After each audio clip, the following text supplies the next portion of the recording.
یحییٰ بن سعید قطان نے بیان کیا، ان سے ہشام بن عروہ نے بیان کیا، کہا ہم سے ہمارے والد عروہ بن زبیر نے بیان کیا، اور ان سے عائشہ رضی اللہ عنہا نے بیان کیا کہ ام حبیبہ رضی اللہ عنہا اور ام سلمہ رضی اللہ عنہا نے ایک گرجے کا ذکر کیا جسے انہوں نے حبشہ میں دیکھا تھا۔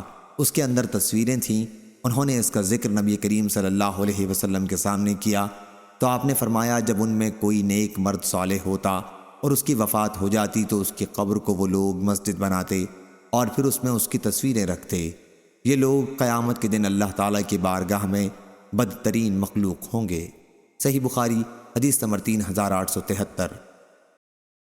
سفیان بن عیینہ نے بیان کیا، انہوں نے کہا ہم سے اسحاق بن سعید سعیدی نے بیان کیا، ان سے ان کے والد سعید بن عمرو بن سعید بن عاص نے، ان سے ام خالد بنت خالد رضی اللہ عنہا نے بیان کیا کہ میں جب حبشہ سے آئی تو بہت کم عمر تھی۔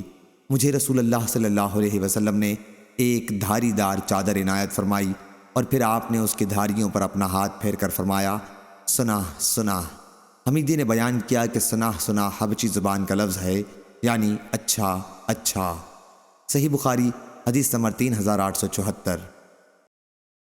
ابو عوانہ نے بیان کیا، ان سے سلیمان نے، ان سے ابراہیم نے، ان سے علقمہ نے اور ان سے عبداللہ نے بیان کیا کہ ابتدائے اسلام میں نبی کریم صلی اللہ علیہ وسلم نماز پڑھتے ہوتے اور ہم آپ کو سلام کرتے تو آپ نماز ہی میں جواب عنایت فرماتے تھے، لیکن جب ہم نجاشی کے ملک حبشہ سے واپس مدینہ آئے اور ہم نے نماز پڑھتے میں آپ کو سلام کیا تو آپ نے جواب نہیں دیا۔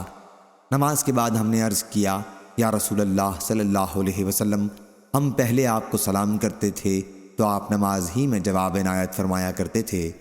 حضرت صلی اللہ علیہ وسلم نے اس پر فرمایا، ہاں نماز میں آدمی کو دوسرا شغل ہوتا ہے۔ سلیمان عامش نے بیان کیا کہ میں نے ابراہیم نخعی سے پوچھا، ایسے موقع پر آپ کیا کرتے ہیں؟ انہوں نے کہا کہ میں دل میں جواب دے دیتا ہوں۔ صحیح بخاری حدیث نمبر 3875۔ برید بن عبداللہ نے بیان کیا، ان سے ابو بردہ نے اور ان سے حضرت ابو موسیٰ رضی اللہ عنہ نے بیان کیا کہ جب ہمیں رسول اللہ صلی اللہ علیہ وسلم کی ہجرت مدینہ کی اطلاع ملی تو ہم یمن میں تھے۔ پھر ہم کشتی پر سوار ہوئے، لیکن اتفاق سے ہوا نے ہماری کشتی کا رخ نجاشی کے ملک حبش کی طرف کر دیا۔ ہماری ملاقات وہاں جعفر بن ابی طالب رضی اللہ عنہ سے ہوئی جو ہجرت کر کے وہاں موجود تھے۔